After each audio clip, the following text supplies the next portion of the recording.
The time I fed 5,000 people from a kid's lunchbox. They wanted to send the hungry crowds away. But all I saw was a boy with 5 loaves of bread. I remember that day as if it were yesterday. The sun was high, a gentle fire in the blue sky, and the crowd. The crowd was like a field of golden wheat waving in the wind. They had come from afar, from all the villages and towns around the Sea of Galilee. Their faces were full of hope and the weariness of the journey, but their eyes shone with an even greater hunger, the hunger to hear the word, to find some meaning in their lives, to feel a touch of divine goodness. I had started speaking early, as soon as the first rays of sun broke the horizon. I spoke about the kingdom of heaven, about the unconditional love of the Father, about the importance of forgiveness and loving one's neighbor as oneself.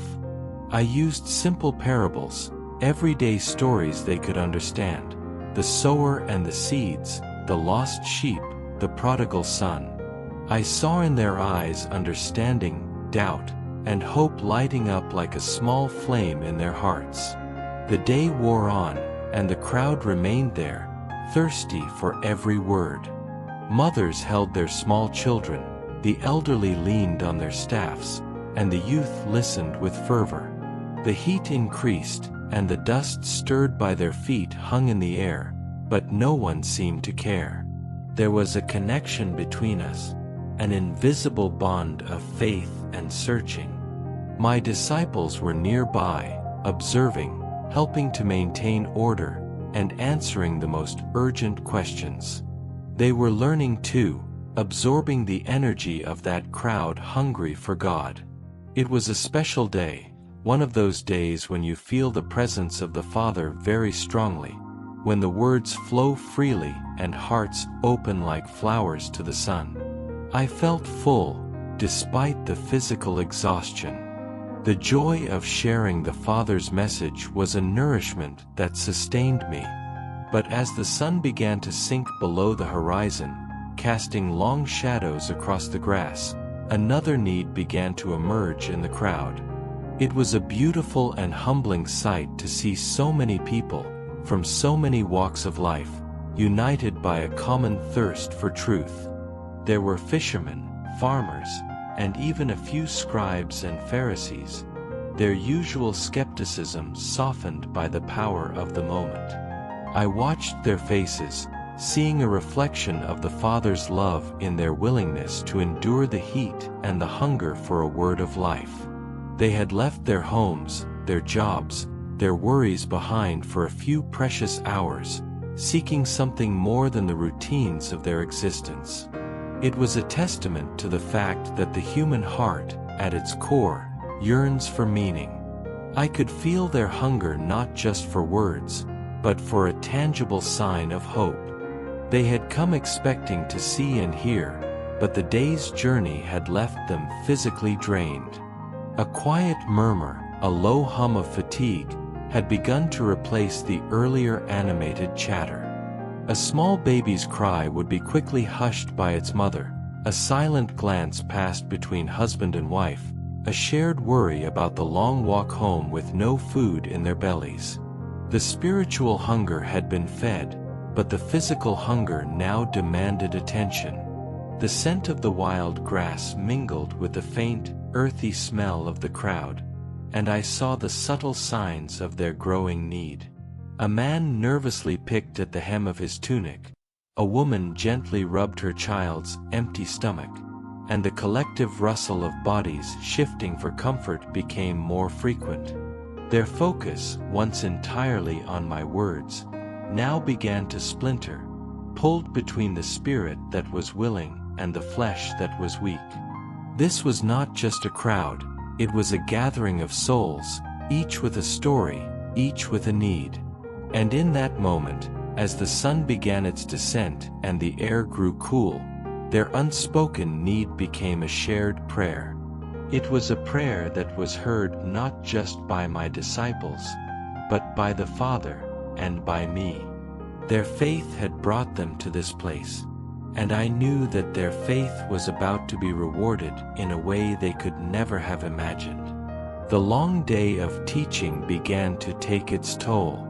The lively murmur of the crowd gave way to a more silent weariness. The children began to cry, and some of the older people leaned on each other, exhausted. It was then that my disciples approached, their faces etched with concern. "Master," Peter said, with his usual frankness, "this is a desolate place, and it is already late. Send this crowd away so they can go to the nearby villages to buy some food, for they have nothing to eat." Other disciples joined him, echoing his worry. "Yes, Master. They are hungry and weak. If we continue here much longer, some may faint on the way." Philip, ever practical, added, "Even if we had enough money to buy bread for all of them, there wouldn't be enough in this region." I watched the crowd, their faces now marked by fatigue and hunger. I felt the genuine concern of my disciples, but I also noticed something else in their eyes. A sense of powerlessness, a belief that the problem was too big to be solved. They saw the lack of resources, the immensity of the need, and they concluded that the only logical solution was to disperse the crowd. In that moment, there was a small hesitation in my heart. It was easy to agree with them, to follow human logic. But there was something deeper that held me back. There was an opportunity there, a moment to show them, and all who would come after, an essential lesson about divine provision and the power of faith. The crack was open. The need was clear, the impossibility apparent. The difference between the scarcity and the magnitude of the hunger created a palpable tension. My disciples saw a logistical problem. I saw an opportunity for a miracle. I let their words wash over me, listening to the logical conclusions of men who had spent their lives dealing with practical matters. They were good men, full of love and a desire to help, but their vision was constrained by what their eyes could see and their hands could hold. They had calculated the numbers in their heads, 5,000 men, not counting women and children, and the equation was simple: need far outweighed supply. Their fear was not just for the crowd, but for themselves. How could they, a small group of disciples with limited means, possibly shoulder such a burden? The responsibility felt overwhelming, a task so immense that it could only lead to failure. I saw the shadow of this doubt pass over their faces, a momentary faltering in their faith that was so very human. They had been with me for so long, had seen so many things, yet in this moment of physical crisis, their first instinct was to rely on their own strength, their own resources. I heard the subtle impatience in their voices, the slight edge of frustration that came from facing a problem without an apparent solution. It was a testament to the way the world works. When faced with a challenge, you assess what you have, and if it's not enough, you retreat. But the kingdom of God operates on a different principle. It thrives not in abundance, but in the emptiness, in the spaces where human ability ends and divine power begins. And so, I let the silence hang in the air for a moment longer, allowing the full weight of their helplessness to settle. It was in this moment of total surrender to their own limitations that the stage was set. The chasm between their human understanding and my divine purpose was at its widest, and that was precisely where the miracle would begin. The conversation among my disciples intensified. They were arguing fervently, trying to convince me of the wisdom of their suggestion. "Master, think of the people. They are exhausted. It is our responsibility to ensure they don't suffer more," James said, with urgency in his voice. "We have no food here, Master, nor enough money to buy any. It is better for each person to find something to eat for themselves before the situation gets worse. Andrew, always thoughtful, tried to present a rational argument. There was a cold logic in their words, a pragmatic concern for the immediate well-being of the crowd. But something essential was missing: faith in the possibility of the impossible, the trust that the Father would always provide. They were focused on the limitation of resources, not on the unlimited power of God. I listened to their arguments with patience, letting them express their concerns. I knew they spoke with good intentions, but their vision was limited by a human perspective. They couldn't see beyond the immediate scarcity. They couldn't envision the abundance that could arise from an apparent lack. The breaking point was reached when their insistence became almost an ultimatum, a clear demonstration of their inability to see a solution beyond dispersal. It was the moment when human logic clashed head-on with divine possibility. They were ready to give up, to send away those who had come in search of spiritual food, precisely when the opportunity to feed them in a much deeper way was presenting itself. In that instant, I knew it was time to change the focus, to make them look beyond what their eyes could see and to trust in a power that transcended their understanding. I saw their eyes, once so full of a shared purpose in following me, now clouded with the anxiety of this new, unexpected burden. They looked at the sea of faces, then at their own empty hands, and the contrast was stark. They were professional men, used to solving problems with their own strength and skill, but this problem was beyond their capacity. It was a crisis of resources, but more deeply, it was a crisis of faith. Their hearts were good, but their minds had not yet grasped the boundless nature of the Father's love. Their voices grew louder, not out of malice, but from the rising panic. They were like men trying to empty a leaking boat with a cup, their frantic efforts born of a fear that they would all sink. They saw me standing there, calm and serene, and perhaps wondered if I truly understood the gravity of the situation. Their pleas to send the crowd away were not just suggestions, they were an admission of defeat. They were saying, "We have done all we can, Master. Now, it is up to you to provide a solution, and the only one we can see is for them to leave." The air was thick with the weight of their doubt and frustration. It was the kind of moment that defines a journey. Would they turn back from this impossible challenge, or would they take the next step into the unknown with me? The crowd was silent now, sensing the tension, their hungry stomachs rumbling in the quiet. They waited, not knowing that the fate of their evening meal hung on a pivotal moment of choice for my disciples. I watched them closely, these men I had chosen, seeing the battle raging in their hearts. It was a critical lesson they needed to learn. Before I could show them my power, they first had to acknowledge their own powerlessness. The breaking point was not the moment they gave up, but the moment they turned to me with empty hands and exhausted hearts, ready to obey whatever I would command.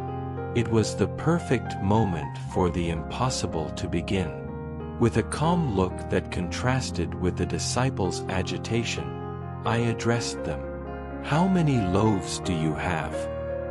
I asked. There was a moment of silence, as if the question was so unexpected that they needed time to process it. "Finally," Andrew replied, with a tone of almost resignation, "there is a boy here with 5 barley loaves and 2 small fish. But what is that for so many people? 5 loaves and 2 fish, the humble offering of a child, probably his own meal for the day." To human eyes, it was an insignificant amount, almost ridiculous, in the face of the hunger of thousands. But my eyes saw something more. I saw the purity of that generous heart, the willingness to share the little he had. And I knew that in the Father's hands, even the smallest of gifts could become an instrument of His grace. "Bring them here to me," I said, with a certainty that silenced the objections. The disciples, still hesitant, brought the boy to me. He looked on with curiosity and maybe a little apprehension as he handed over his small basket. I took the loaves and the fish in my hands. I looked up to heaven and gave thanks to the Father. A simple prayer, but filled with gratitude and faith in His provision. Then, I began to break the bread, and as my hands moved, something extraordinary began to happen. The loaves multiplied. The pieces became more and more, as if the very essence of the food was expanding beyond human comprehension. The same happened with the fish. Small pieces transformed into portions sufficient to satisfy the hunger of many.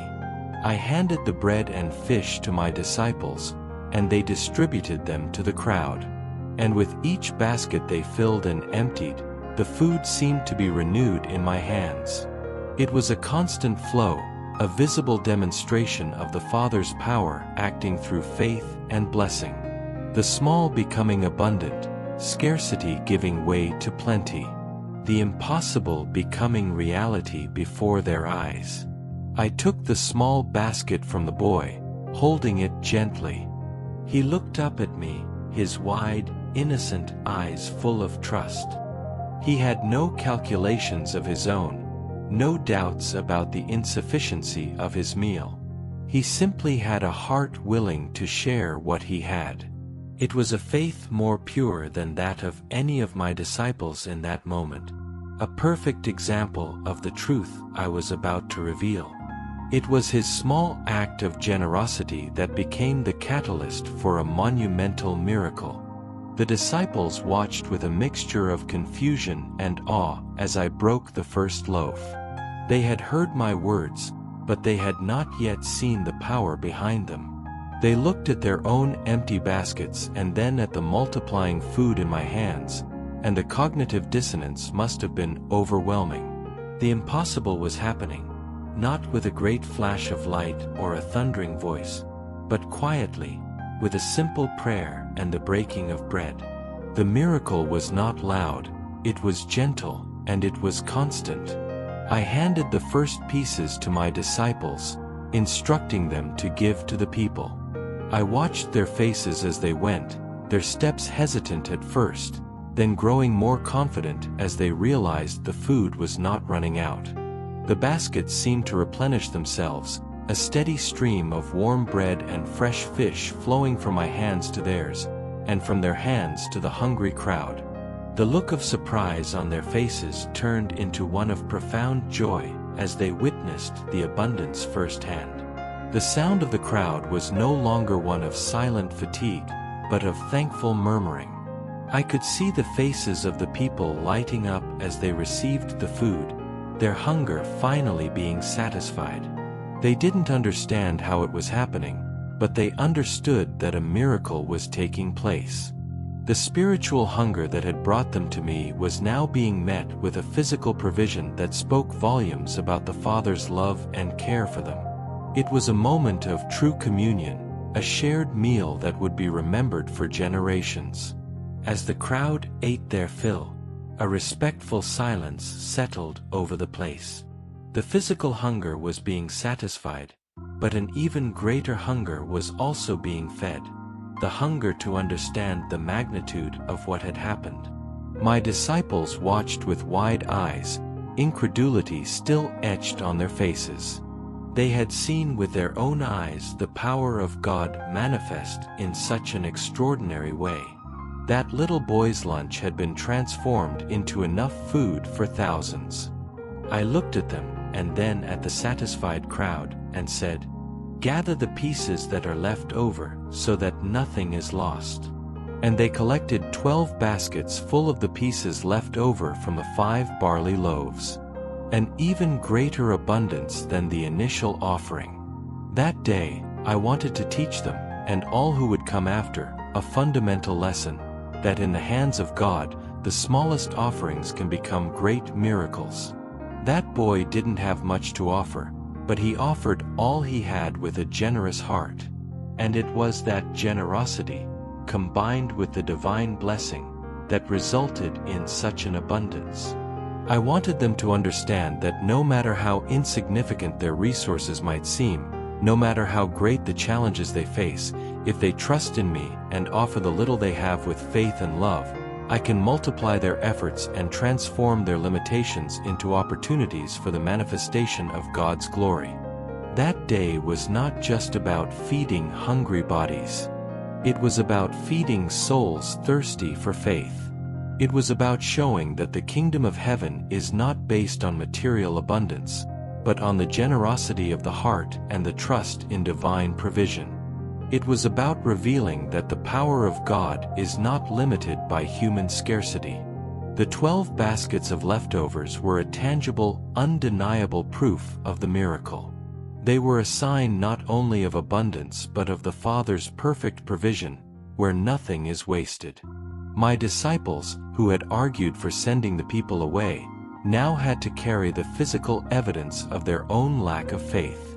It was a lesson they would never forget, a constant reminder that their human perspective had been wrong, and that my way was a way of limitless grace. The faces of the people, no longer haggard with hunger, were now alight with wonder. They had come for a teaching, and they received a banquet. The food was delicious, but the feeling of being cared for, of being seen and provided for by God, was what truly nourished them. They had witnessed a moment where heaven touched earth, where the mundane became sacred, and the impossible became real.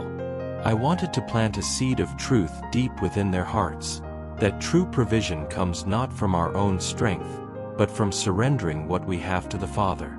The boys' lunch was not multiplied by magic, but by the power of God's love and generosity. I was showing them that the greatest blessings in life come from the simple act of giving, of trusting, and of knowing that in me, all things are possible. This miracle was a foreshadowing, a living parable. It was a moment of profound revelation, designed not just for that day, but for all the days to come. It was a message that would resonate through the ages, a powerful declaration that my love and my power are always more than enough for any need. That afternoon, as the sun set in shades of orange and purple, and the crowd began to disperse, their hearts were filled with gratitude and a reverent awe. They had experienced something that went beyond their comprehension, something that touched the very essence of life and faith. My disciples, who had once been worried about the lack of food, now carried 12 baskets full, a silent testimony to the power of God.